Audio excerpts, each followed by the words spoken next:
बरसात से मुलाकात यूं ही नहीं होती, धरती को धूप में जलना पड़ता है।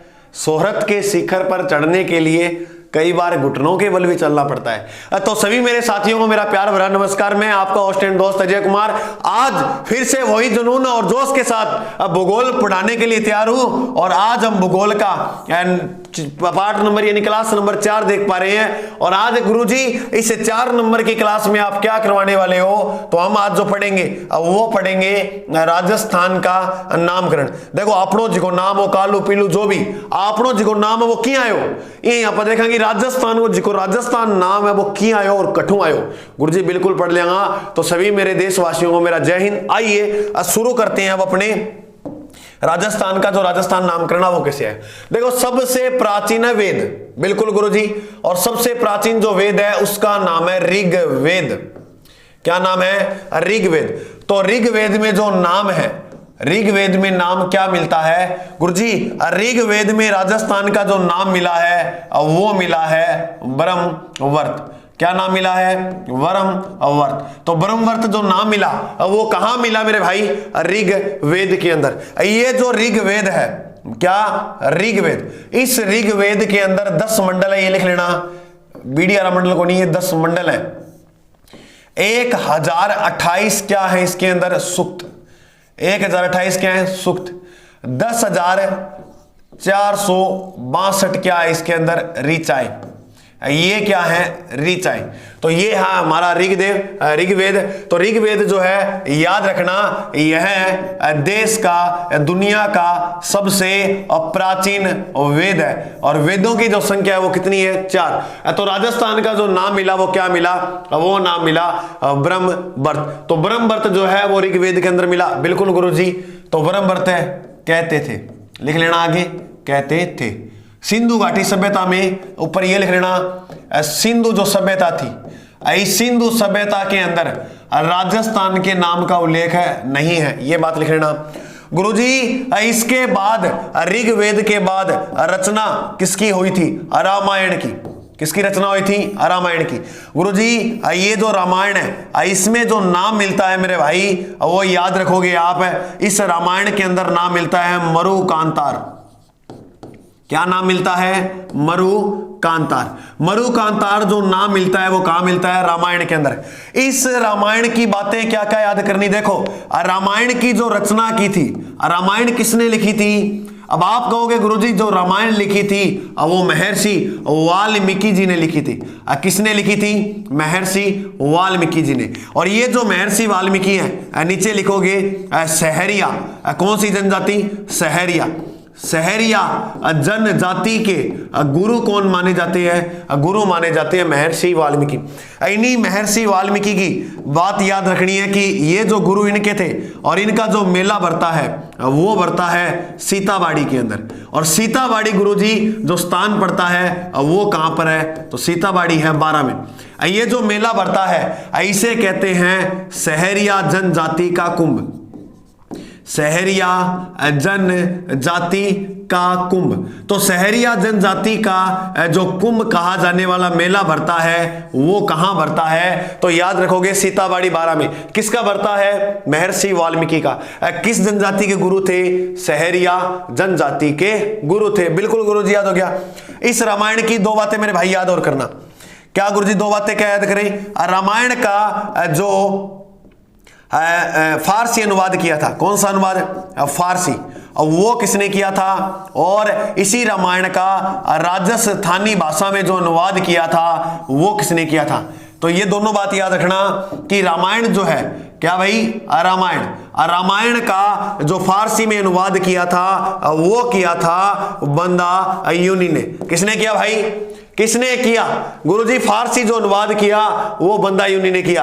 अगर प्रश्न ये पूछ ले कि राजस्थानी अनुवाद किसने किया, तो राजस्थानी अनुवाद किया था हनुमंत सिंह कीकर। तो इन्होंने क्या किया था, हनुमंत सिंह किंकर ने राजस्थानी भाषा में किसका अनुवाद किया था, रामायण का। और रामायण में याद रखना राजस्थान का नाम क्या मिलता है, तो लिख लेना रामायण में राजस्थान का मरुकांतार नाम मिलता है। एक बार और बता रहा हूं, रामायण मरुकांतार रचना महर्षि वाल्मीकि ने। और आपसे पूछा जाए गुरुजी क्या पूछ लिया जाए, क्यों जय रही गए, हाँ ठीक है, ओके है, कंप्यूटर की भी उसका है तो भी करके थे, अब आता लोड बना लियो, ठीक मेरा भाई, हाँ गुरुजी ठीक है। तो देखो अब मरुकांतार महर्षि वाल्मीकि, अगर गुरुजी हमारा उनसे प्रश्न भी ने पूछ लियो का क्या पूछ लियो, बता तो सही मैंने कि कलयुग का वाल्मीकि किसे कहा जाता है, कलयुग का वाल्मीकि, तो मेरे भाई जरूर बताएंगे आपको। कलयुग का जो वाल्मीकि कहते हैं वो कहते हैं हरिदास जी को। किसे कहा जाता है, हरिदास जी को। ये एकमात्र ऐसे संत थे जो पहले डकैत थे और बाद में क्या बने थे, साधु बने थे। अच्छा, हरिदास जी ने एक संप्रदाय की स्थापना की थी, इन्होंने जो स्थापना की थी, क्या मेरे भाई, स्थापना गुरुजी कौन से संप्रदाय की, निरंजनी संप्रदाय की जो स्थापना की थी वो किन के द्वारा की गई थी, वो हरिदास जी के ही द्वारा की गई थी। और इस निरंजनी संप्रदाय की अगर प्रश्न पूछा जाए कि मुख्य पीठ कहां पर है, तो गाडा डीडवाना पड़े नहीं, गाडा डीडवाना, वो कहां पड़ता है, गाडा गुरुजी गाडो जी को स्थान है, वो पड़े नागौर के अंदर। और कापटोद नागौर के अंदर इनका जन्म हुआ था, तीखी डूंगरी पहाड़ी में इन्होंने तपस्या की थी, वो सारी बातें अपने अलग है, वो कभी पढ़ेंगे जब संत संप्रदाय टॉपिक करेंगे, ठीक है। तो इतनी बात याद रखना, कलयुग के जो वाल्मीकि हैं वो हरिदास जी को कहते हैं, इन्होंने जो स्थापना की थी वो निरंजनी संप्रदाय की, और निरंजनी संप्रदाय की मुख्य पीठ कहां है, गाडा नागौर के अंदर। गुरुजी ठीक है, रामायण तक मन बात समझ में आ गई, रामायण का अनुवाद किसने किया और क्या कहानी थी। इसके आगे रामायण के बाद जो नाम दिया था, देखो राजस्थान शब्द का प्रयोग, इस राजस्थान शब्द का पहली बार जो प्रयोग किया था, मैं ये देखो शब्द की बात कर रहा हूं, नाम की बात नहीं कर रहा। राजस्थान शब्द का सर्वप्रथम जो प्रयोग किया मेरे भाई, सर्वप्रथम जो प्रयोग किया था वो किया था मोणौत नैणसी ने। सर्वप्रथम प्रयोग इस नाम का, सर्वप्रथम यूज या कह सकते हैं प्रयोग किसने किया, मोणौत नैणसी ने, मोहनौत नैणसी। इस नैणसी ने जो प्रयोग किया वो ये राजस्थान, ना ही किसी पता नहीं लगा, ना कि भौगोलिक क्षेत्र वास्ते दिया है कि किसके लिए दिया है, बस राजस्थान शब्द का उल्लेख जरूर मिला है। गुरुजी राजस्थान शब्द का जो उल्लेख मिला वो किसमें मिला, तो इसकी जो रचना थी उसके अंदर, गुरुजी ई की किसी रचना ही रचना नैणसी ख्यात, नैणसी ख्यात। तो नैणसी ख्यात के अंदर सर्वप्रथम जो उल्लेख मिला है वो किसका मिला है, वो इसी का मिला है, ठीक है। इतनी बात याद हो जाएगी गुरुजी, हो जाएगी। तो ये रचना की इसने, नैणसी जो ख्यात थी इसके अंदर तो उल्लेख मिला सर्वप्रथम, इसे राजस्थान की सर्वप्रथम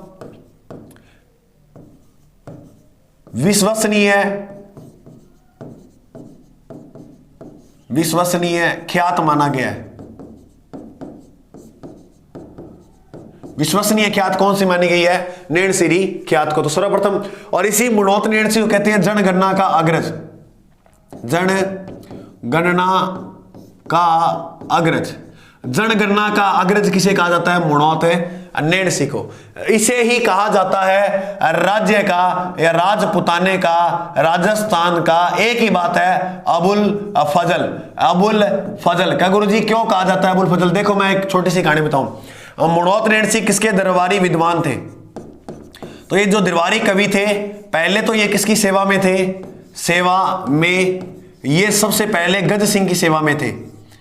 गज सिंह का शासनकाल जैसे समाप्त होता है उसके बाद में एक नया राजा बनता है जिसका नाम था जसवंत सिंह। इसके बाद राजा कौन बनता है मेरे भाई, जसवंत सिंह।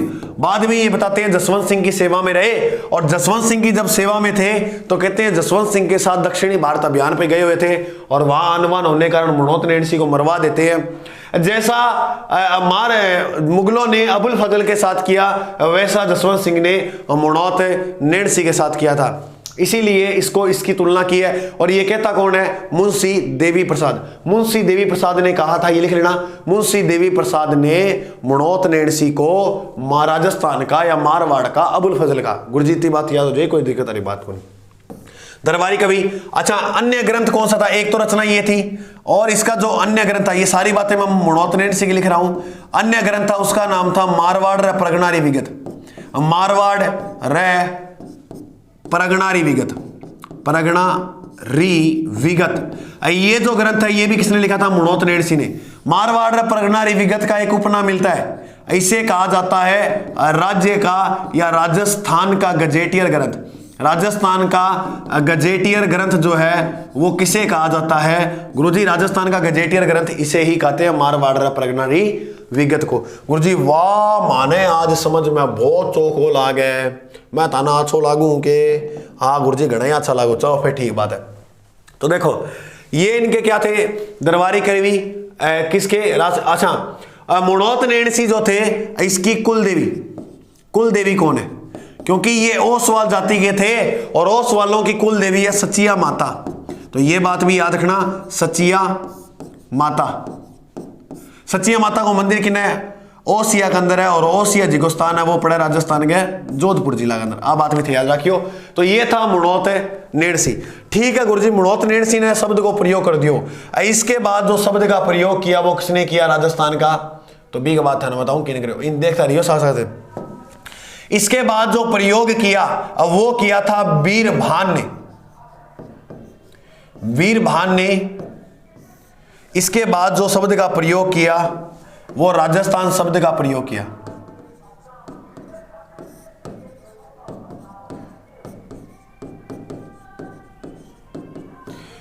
और इनकी जो रचना थी, इनका जो ग्रंथ था उसका नाम था राजरूपक। तो राजरूपक में किया था, किसमें किया?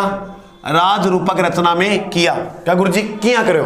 तो बताइए कि आपने अठ है वो मारजोध, इसका मतलब है ये जो वीरभान ने राजरूपक में जो राजस्थान का नाम दिया, इसमें राजस्थान को स्थान के लिए नहीं है। तो गुरुजी इसका राजस्थान का मतलब क्या है? इसने राजस्थान का जो मतलब दिया वो क्या था?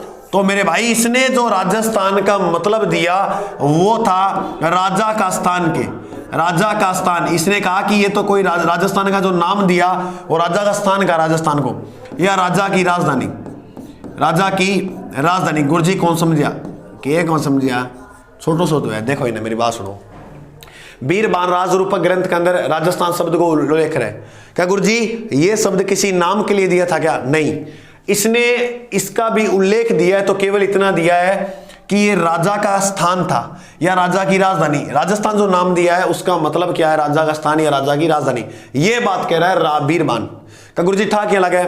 तो पता लगने का कारण, पता चलने का कारण, कैसे पता चलता है? इसका कारण क्या है? तो पता चलने का कारण यह था कि जब जोधपुर के एक राजा ने जयपुर के एक राजा को एक पत्र लिखे भेजा, उस पत्र के अंदर उस पत्र में राजस्थान नाम का उल्लेख दिया है। तो इस उल्लेख से पता लगता है कि इस राजा के राजस्थान को राजा का स्थान या राजा की राजधानी कहा है। अब ये जो मैंने बात करी थोड़ा सा पीछे करके लिख लियो जी, मैं बोली है बिया। ठीक है गुरुजी, तो राजस्थान शब्द को इन्हें प्रयोग कर दियो, इन्हें कर दियो। अब एक व्यक्ति आया गुरुजी, व्यक्ति का नाम, व्यक्ति का जो नाम है वो आप सभी जानते हो, जॉर्ज थॉमस। जॉर्ज थॉमस, बिल्कुल गुरुजी नाम सुना सुना सा, अरे आप सब जानते हो। ठीक है,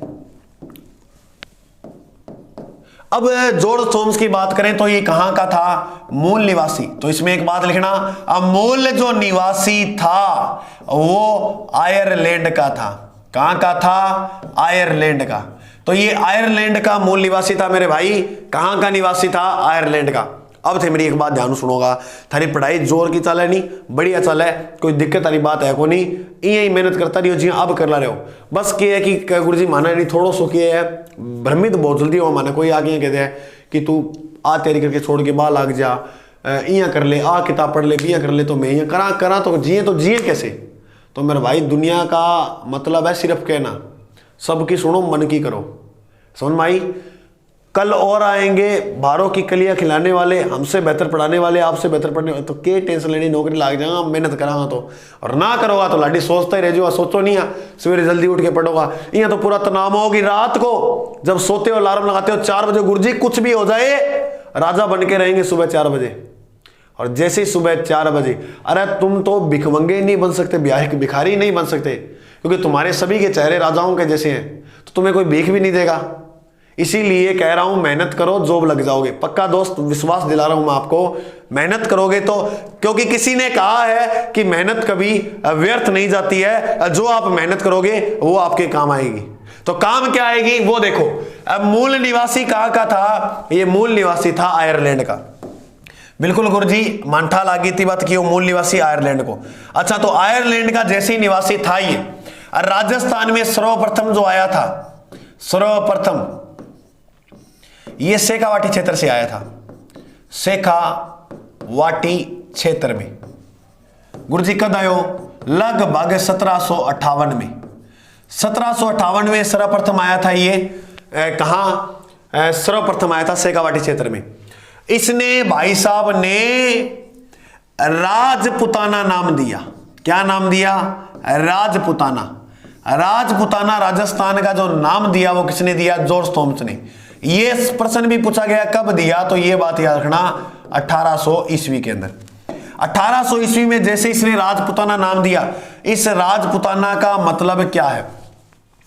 तो मेरे भाई इस राजपुताना का मतलब है राजा का निवास स्थान,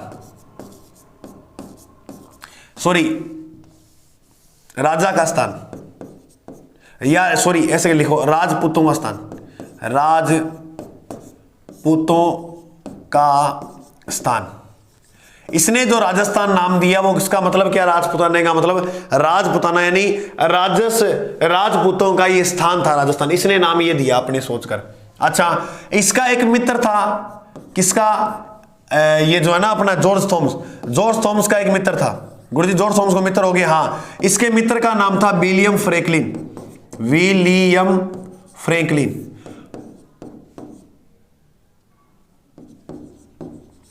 और बताया जाए कि 1803 के अंदर, 1803 में मृत्यु हो जाती है किसकी? जॉर्ज थॉमस की। जैसी मृत्यु किन्ने हुई गुरुजी? बीकानेर के अंदर। किन्ने हुई? बीकानेर के अंदर। तो जॉर्ज थॉमस की जो मृत्यु हुई थी वो बीकानेर में हुई 1803 के अंदर। जैसे ही मृत्यु हुई, विलियम फ्रैंकलिन ने अपने मित्र की याद में, तो लिखेंगे मित्र की याद में एक पुस्तक लिखी। क्या लिखी? पुस्तक। क्या लिखी? पुस्तक। गुरुजी जो पुस्तक लिखी उसका नाम क्या था? तो इन्होंने जो पुस्तक लिखी थी उसका नाम था द मिलिट्री, क्या नाम था? द मिलिट्री मेमोरियस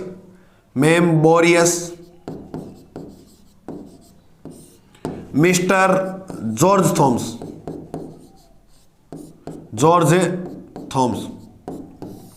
ये जो पुस्तक लिखी थी ये किसने लिखी थी? विलियम फ्रैंकलिन ने।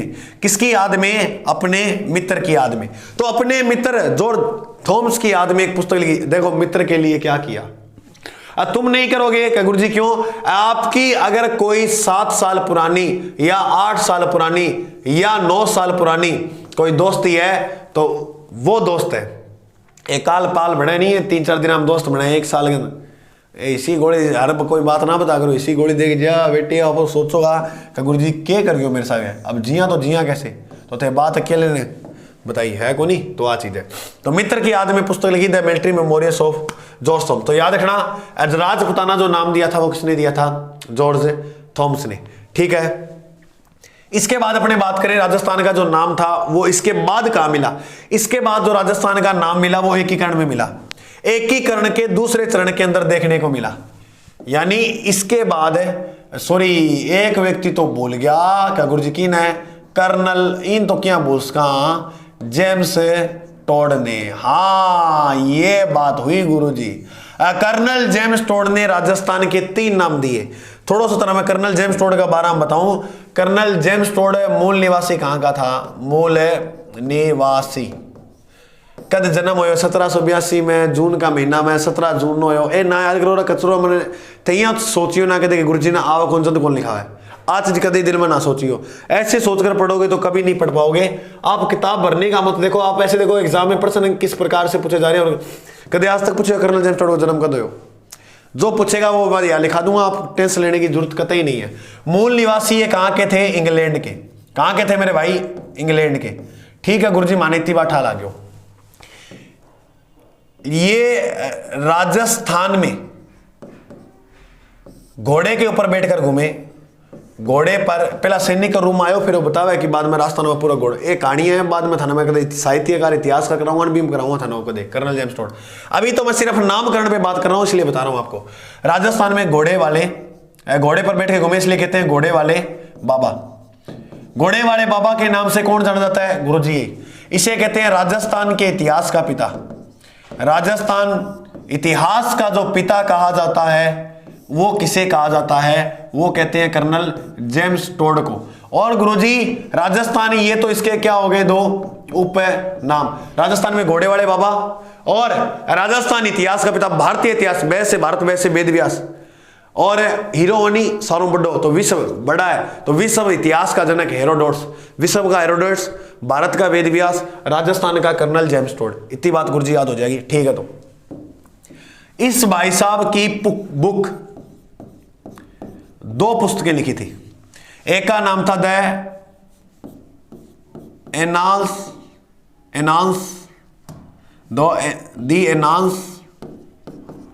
Antiquities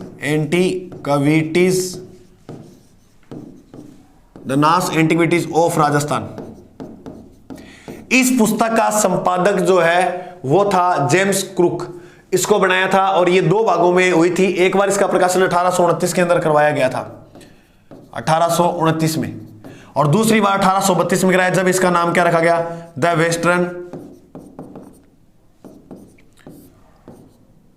western state of India. तो ये इसी का संपादक था जो किया गया 1832 के अंदर। तो ये जो पुस्तक थी ये दो भागों में हुई थी, याद रखना। अब इसके बाद बात करें, एक western Rajput state of India थी,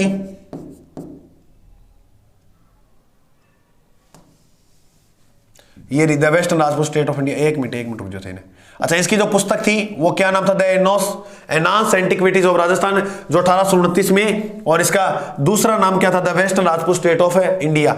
अच्छा, 1832 में ये बनी। इसके बाद अपने बात बताते हैं, इसकी पत्नी का नाम क्या था? तो पत्नी का नाम था जूलिया कल्टरबर्ग। तो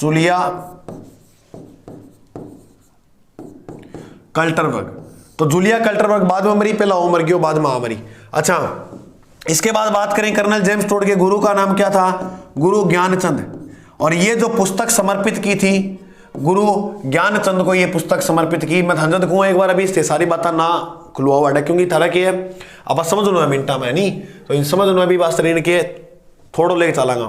बाद में थाना जब मैं कर्नल इतिहास का कराऊंगा ना सारा, तो कर्नल जेम्स टोड बड़ी तरीके करवा दूंगा। ठीक है। अच्छा, इस पुस्तक के अंदर राजस्थान के 3 नाम दिए। कितने नाम दिए इसने? इस भौगोलिक क्षेत्र के 3 नाम। इन्होंने जो 3 नाम दिए वो क्या क्या दिए?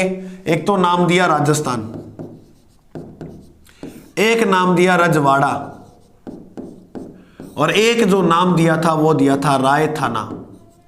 तो राजस्थान जो नाम दिया था, वो नाम किसने दिया? वो नाम दिया था कर्नल जेम्स टोड ने। इस बात को मेरे भाई भूल मत जाना कभी। राजस्थान नाम कर्नल जेम्स टोड ने दे दिया। ये अंग्रेजी कमांडर थे अपने यहाँ के, तो बताते हैं कि जूलिया कल्टरबर्ग पत्नी थी, गुरु ज्ञानचंद को अपनी पुस्तक समर्पित की थी। और इस पुस्तक के जो संपादक है, संपादक करता, तो संपादक ये थी, वो की थी जेम्स क्रुक ने, जेम्स क्रुक। और ये समर्पित किसको थी? तो ज्ञानचंद जी को पुस्तक समर्पित की थी। पुस्तक समर्पित वादों में है, ठीक है। पुस्तक किसको समर्पित की थी? ज्ञानचंद जी को। ठीक है गुरु जी, मैं तो कर लियांगा याद, लंबी चौड़ी कहानी को नहीं। तो कर्नल जेम्स टोड, मेन बात यही समाप्त होती है इसकी, मैं याद करो तो कर लियो। इतिहास का जनक कहते हैं, घोड़े वाले बाबा कहते हैं, राजस्थान माउंट आबू हिंदू ओलंपस का, कि देवी देवताओं का मंदिर। तो ये सारी बातें की है मेरा दोस्त है बे, आप इतिहास करना पढ़ लेंगे। ठीक है, अब देखो एक बात, आप कर्नल जेम्स टोड के बाद किन्ने नाम मिले राजस्थान को, तो देखो इस कर्नल जेम्स टोड ने रायथाना रजवाड़ा राजस्थान नाम दिया। इसके बाद एकीकरण के दूसरे चरण में देखने को मिला, एकीकरण के द्वितीय चरण में राजस्थान का नाम देखने को मिलता है।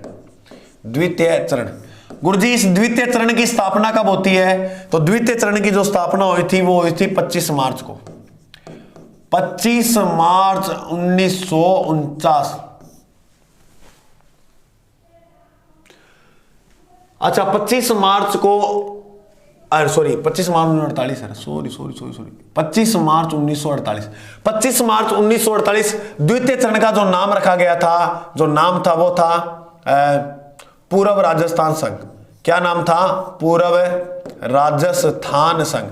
तो ये देखो राजस्थान नाम का प्रयोग हुआ या नहीं हुआ, गुरुजी बिल्कुल हो रहा है। ये देखो पूर्व राजस्थान संघ। तो मेरी बात सुनना, एकीकरण के दूसरे चरण का नाम क्या था, पूर्व राजस्थान संघ, जिसकी स्थापना कब होती है, 25 मार्च 1948 के अंदर। गुरुजी वो भी याद हो गया।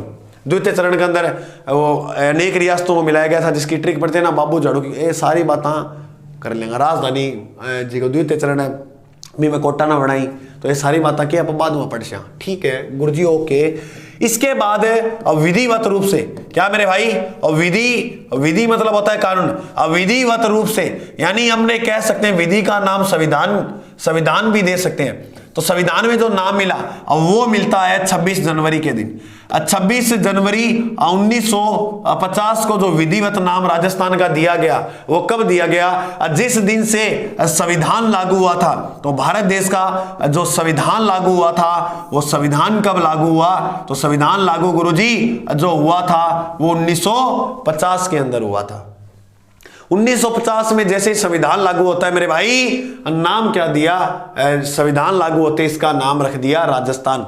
अच्छा राजस्थान नाम तो भी यहाँ पहले ही मिल गया, लेकिन विधिवत रूप से 26 जनवरी 1950। अब मैं थारा कई बातें पूछूंगा, मैं बातें बतानी है। मैंने कहा गुरुजी के पूछो, बता देगा सारी बातें। देखो पहली बात, जे प्रश्न आप पूछा संविधान दिवस कब मनाया जाता है, क्या प्रश्न पूछे, संविधान दिवस। एक तो यह पूछ ले विधि दिवस, बात एक ही है, दोनों एक ही आओगे। संविधान बनने में कितना समय लगा, किसमें, संविधान बनने में। एक तो बात संविधान बनने में, फिर नोट लगा के हठी रख लियो याद, एकीकरण होने में कितना समय लगा था, बनने में लगा। एक चीज देखनी है, ठीक है। हाँ गुरुजी, संविधान दिवस मनाते हैं 26 नवंबर को, क्योंकि 26 नवंबर को संविधान को अडॉप्ट कर लिया गया था। कितना समय लगा, 2 वर्ष 11 माह 18 दिन। तो याद रखियो 2 वर्ष 11 माह 18 दिन लग गया। ठीक है गुरुजी। एकीकरण होने में लगा था 8 वर्ष 7 माह 14 दिन।